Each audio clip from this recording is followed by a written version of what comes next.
Hello my dear YouTube family, welcome back to Neeta tarot reading. ಇವತ್ತು ನಾನು ಯಾವ ವಿಚಾರದ ಬಗ್ಗೆ ರೀಡಿಂಗ್ ಮಾಡ್ತಾ ಇದ್ದೀನಿ ಅಂತ ಹೇಳಿದ್ರೆ, ಆ ವ್ಯಕ್ತಿಯ ಪ್ರಸ್ತುತ ಭಾವನೆಗಳು ಹೇಗಿದೆ, ಆ ವ್ಯಕ್ತಿಯ ಪ್ರೆಸೆಂಟ್ ಎನರ್ಜಿ, ಪ್ರೆಸೆಂಟ್ ಫೀಲಿಂಗ್ಸ್ ಏನಿದೆ ಅನ್ನೋದೇ ಇವತ್ತಿನ ರೀಡಿಂಗ್ ಆಗಿರುತ್ತೆ. ಎಂದಿನಂತೆ 2 ಕಾರ್ಡ್ಗಳನ್ನ ನಿಮ್ಮ ಮುಂದೆ ಇಟ್ಟಿದ್ದೀನಿ. 2 ಕಾರ್ಡ್ಗಳ ಮೇಲೆ 2 ಸ್ಟೋನ್ಗಳನ್ನ ಇಟ್ಟಿದ್ದೀನಿ. ಯಾವ ಸ್ಟೋನ್ ಇರುವಂತಹ ಕಾರ್ಡ್, ಯಾವ ಕಾರ್ಡ್ ಇರುವಂತಹ ಸ್ಟೋನ್ ನಿಮ್ಮ ಮನಸ್ಸಿಗೆ ತುಂಬಾ ಹತ್ತಿರ ರೆಸೊನೇಟ್ ಆಗ್ತಾ ಇದೆ, ಆ ಒಬ್ಬ ವ್ಯಕ್ತಿಯ ಹೆಸರನ್ನ 3 ಬಾರಿ ಮನಸ್ಸಿನಲ್ಲಿ ಹೇಳಿಕೊಂಡು ಈ ಒಂದು ರೀಡಿಂಗ್ನ ನೋಡಬೇಕಾಗತ್ತೆ. ಆ ವ್ಯಕ್ತಿಯ ಪ್ರಸ್ತುತ ಭಾವನೆಗಳು ಅಂದರೆ ಪ್ರೆಸೆಂಟ್ ಫೀಲಿಂಗ್ಸ್ ಏನಾಗಿದೆ ನಿಮ್ಮ ವಿಚಾರವಾಗಿ ಅನ್ನೋದು. ಬಹುಶಃ ನೋ ಕಾಂಟ್ಯಾಕ್ಟ್ ಇರ್ಬೋದು, ಲೋ ಕಾಂಟ್ಯಾಕ್ಟ್ ಇರ್ಬೋದು, ಅಥವಾ ಅವ್ರ ಏನೋ ಒಂದು ಇನ್ಸೆಕ್ಯೂರ್ಡ್ ಫೀಲ್ ನಿಮಗೆ ಆ ವ್ಯಕ್ತಿಯ ವಿಚಾರವಾಗಿ ಆಗಿರಬಹುದು. ಐ ಹೋಪ್ ಒಂದು ಕಾರ್ಡ್ನ ನೀವು ಆ ವ್ಯಕ್ತಿ ಹೆಸರನ್ನ 3 ಬಾರಿ ಹೇಳ್ಕೊಂಡು ಸೆಲೆಕ್ಟ್ ಮಾಡ್ಕೊಂಡಿದ್ದೀರಾ ಅಂದ್ಕೊಳ್ತೀನಿ. ಯಾರೆಲ್ಲ ಮೊದಲನೆಯ ಸ್ಟೋನ್, ಈ ಸ್ಟೋನ್ ಇರುವಂತಹ ಕಾರ್ಡ್ ಸೆಲೆಕ್ಟ್ ಮಾಡ್ಕೊಂಡ್ರೆ ರೀಡಿಂಗ್ ನೋಡೋಣ ಏನಾಗಿದೆ ಅಂತ ಹೇಳಿ. ಆ ವ್ಯಕ್ತಿಯ ಪ್ರಸ್ತುತ ಭಾವನೆಗಳು ನಿಮ್ಮ ವಿಚಾರವಾಗಿ ಏನಾಗಿದೆ ಅನ್ನೋದೇ ಇವತ್ತಿನ ರೀಡಿಂಗ್ ಆಗಿರುತ್ತೆ. ಆ ವ್ಯಕ್ತಿನ ಮನಸ್ಸಿನಲ್ಲಿ ಇಟ್ಕೊಂಡು ಈ ಒಂದು ರೀಡಿಂಗ್ ನೋಡಿ. ಹಾಗೆ ಯಾರೆಲ್ಲ ಫಸ್ಟ್ ಟೈಮ್ ನನ್ನ ವಿಡಿಯೋ ನೋಡ್ತಾ ಇದ್ದೀರಿ ದಯವಿಟ್ಟು ಸಬ್ಸ್ಕ್ರೈಬ್ ಮಾಡೋದನ್ನ ಮರಿಬೇಡಿ. ಯಾರಿಗೆಲ್ಲ ಇಂಡಿವಿಜುವಲ್ ಪರ್ಸ್ನಲ್ ಟ್ಯಾರೋಡಿಂಗ್ ಸೆಷನ್ ಬೇಕು ಅನ್ನೋದಾದರೆ ಡಿಸ್ಕ್ರಿಪ್ಷನಲ್ಲಿ ಕೊಟ್ಟಿರುವಂತಹ ನಂಬರ್ಗೆ ಕಾಲ್ ಮಾಡಿ ಮುಂಚಿತವಾಗಿ ಅಪಾಯಿಂಟ್ಮೆಂಟ್ ತೊಗೊಳ್ಬೇಕಾಗತ್ತೆ. ಈಗ ಆ ವ್ಯಕ್ತಿಯ ಪ್ರಸ್ತುತ ಭಾವನೆಗಳು ತುಂಬಾ ಕನ್ಫ್ಯೂಷನ್ ಆಗಿ, ಈಗಿನ ಎನರ್ಜಿ ಅವ್ರದ್ದು ತುಂಬಾ ಕನ್ಫ್ಯೂಷನಲ್ಲಿದ್ದಾರೆ.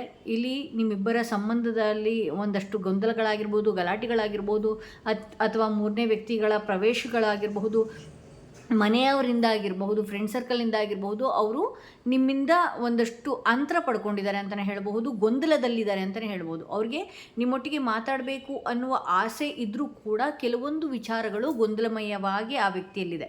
ಅಂದರೆ ನಾನು ಎಲ್ಲಿ ನಿಮ್ಮೊಟ್ಟಿಗೆ ಮಾತಾಡಿದ್ರೆ ಕಮಿಟ್ಮೆಂಟಿಗೆ ಸಿಕ್ಕಾಕೊಳ್ತೀನೋ, ಅಥವಾ ಎಲ್ಲಿ ನಾನು ಮಾತಾಡೋದು ಕಂಟಿನ್ಯೂ ಮಾಡಿದ್ರೆ ಮತ್ತೆ ಅದೇ ರೀತಿಗೆ ಫೋನ್ ಕಾಲ್ಸ್ಗಳು ಶುರುವಾಗುವಂಥದ್ದು, ಅಥವಾ ಅವರು ಅವರ ವಿಚಾರವಾಗಿ ಸಾಕಷ್ಟು ಗೊಂದಲದಲ್ಲೇ ಇದ್ದಾರೆ ಅಂತ ಹೇಳ್ಬೋದು. ಇಲ್ಲಿ ಈ ಸಂಬಂಧದ ವಿಚಾರವಾಗಿ ಏನಿದೆ, ತುಂಬ ಆಬ್ಸ್ಟಿಕಲ್ಸ್, ಏರುಪೇರುಗಳನ್ನೇ ನಾನು ಜಾಸ್ತಿ ನೋಡ್ತಾ ಇದ್ದೀನಿ.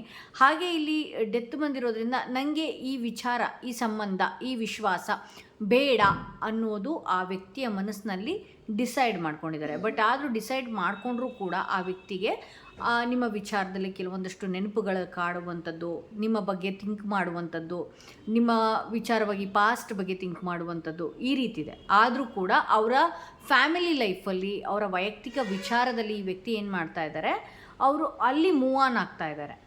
ಓಕೆ, ಇಲ್ಲಿ ನಿಮ್ಮ ಎನರ್ಜಿ ನಾನೇನಾದರೂ ನೋಡೋದಕ್ಕೆ ಅಂತ ಹೋದರೆ, ನೀವು ತುಂಬಾ ದುಡುಕ್ತಾ ಇದ್ದೀರಿ, ತುಂಬಾ ಅಂದರೆ ಈ ಸಂಬಂಧದಲ್ಲಿ ಮುಂದೆ ಏನಾಗುತ್ತೆ, ಫ್ಯೂಚರ್ ಏನಾಗುತ್ತೆ ಅನ್ನೋದು ಕೂಡ ನಿಮಗೆ ಅರಿವಿಲ್ಲದ ರೀತಿಯಲ್ಲಿ ನೀವು ಯೋಚನೆ ಮಾಡ್ತಾ ಇದ್ದೀರಿ ಅಂತ ಹೇಳಿ ತೋರಿಸುತ್ತೆ.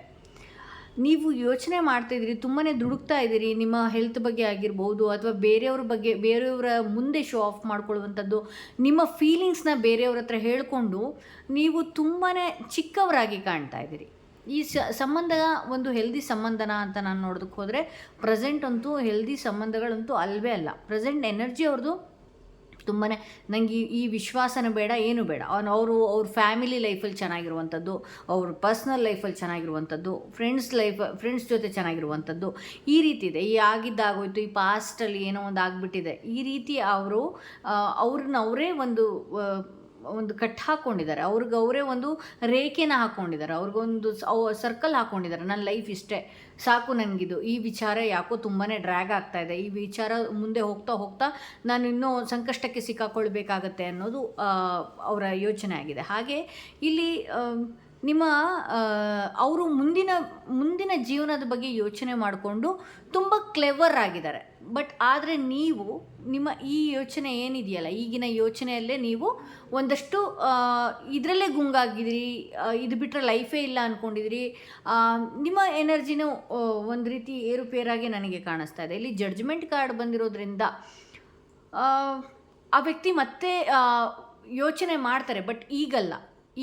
ಇವಾಗ ಪ್ರೆಸೆಂಟಲ್ಲಿ ನನಗೆ ಬೇಡವೇ ಬೇಡ, ಅಥವಾ ಅವರ ಎನರ್ಜಿ ಅಂತೂ ನಿಮ್ಮ ವಿಚಾರದಲ್ಲಿ ಬೇಡವೇ ಬೇಡ, ಇದೊಂದು ಕಟ್ ಆಫ್, ನಮ್ಗೆ ಯಾಕೆ ಬೇಕು ಇದೆಲ್ಲ ಅನ್ನುವ ರೀತಿಯಲ್ಲಿದೆ. ಮುಂದೊಂದು ದಿನ ಅವರ ಯೋಚನೆಗೆ ಪರಿವಾಗತ್ತೆ ಅಂತ ಹೇಳ್ಬೋದು. ಒಂದು ಹೊಸ ವ್ಯಕ್ತಿಯ ರೀತಿಯಲ್ಲಿ ಅವರು ನಿಮ್ಮನ್ನು ಮಾತಾಡಿಸೋದಕ್ಕೆ ಶುರು ಮಾಡ್ತಾರೆ ಅಂತ ಹೇಳಬಹುದು. ಹಾಗೆ ಅವರು ಬಂದಾಗ ನೀವು ಪಾಸ್ಟ್ ವಿಚಾರಗಳ ಬಗ್ಗೆ ಯೋಚನೆ ಮಾಡ್ದಿರ ಮೂವ್ ಆಗ್ಬೋದು ಈ ವ್ಯಕ್ತಿಯೊಟ್ಟಿಗೆ.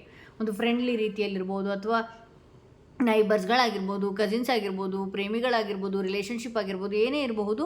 ಈ ವ್ಯಕ್ತಿ ಸದ್ಯಕ್ಕಂತೂ ಬರುವ ಯೋಚನೆಯಲ್ಲಿ ಯಾವುದೇ ಥರ ಇಲ್ಲ. ಪ್ರೆಸೆಂಟ್ ಎನರ್ಜಿ ಅಂತೂ ನನಗೆ ಯಾವುದು ಬೇಡ, ತುಂಬ ಗೊಂದಲಮಯವಾಗಿದ್ದಾರೆ.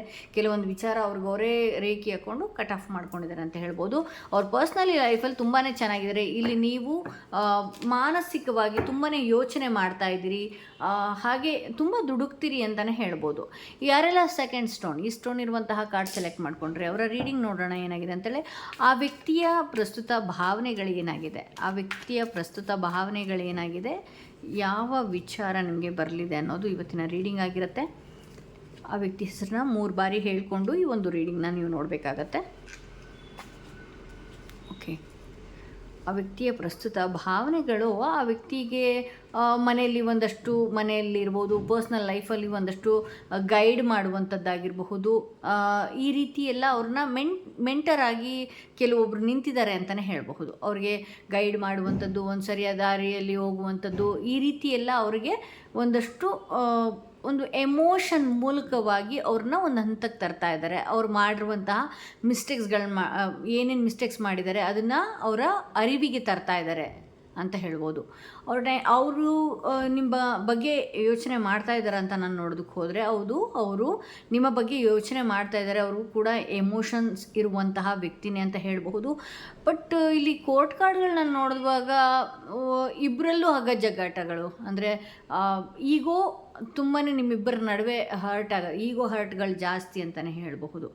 ಪ್ರೆಸೆಂಟ್ ಸಿಚುವೇಶನ್, ಪ್ರೆಸೆಂಟ್ ಎನರ್ಜಿ ಏನಾದರೂ ನಾನು ಈ ವ್ಯಕ್ತಿ ವಿಚಾರವಾಗಿ, ನಿಮ್ಮ ವಿಚಾರವಾಗಿ ನಾನು ನೋಡೋದಕ್ಕೆ ಹೋದರೆ, ಈ ವ್ಯಕ್ತಿಗೆ ಈಗ ಅವರ ಫ್ಯಾಮಿಲಿ ವಿಚಾರವಾಗಿ ಅವರು ಆ ವಿಚಾರದಲ್ಲಿ ಮಾತು ಕೇಳುವಂಥದ್ದು, ಅಥವಾ ಮನೆಯಲ್ಲಿ ದೊಡ್ಡವರು ಮಾತು ಕೇಳುವಂಥದ್ದು, ಫ್ರೆಂಡ್ ಸರ್ಕಲಲ್ಲಿ ಯಾರೋ ಒಬ್ಬರು ಮಾತು ಕೇಳುವಂಥದ್ದು, ಈ ರೀತಿ ಮಾಡಿಕೊಂಡು ಅವರ ಮೈಂಡ್ನ ಅವರು ಡೈವರ್ಟ್ ಮಾಡ್ಕೊಳ್ತಾ ಇದ್ದಾರೆ ಅಂತಲೇ ಹೇಳ್ಬೋದು.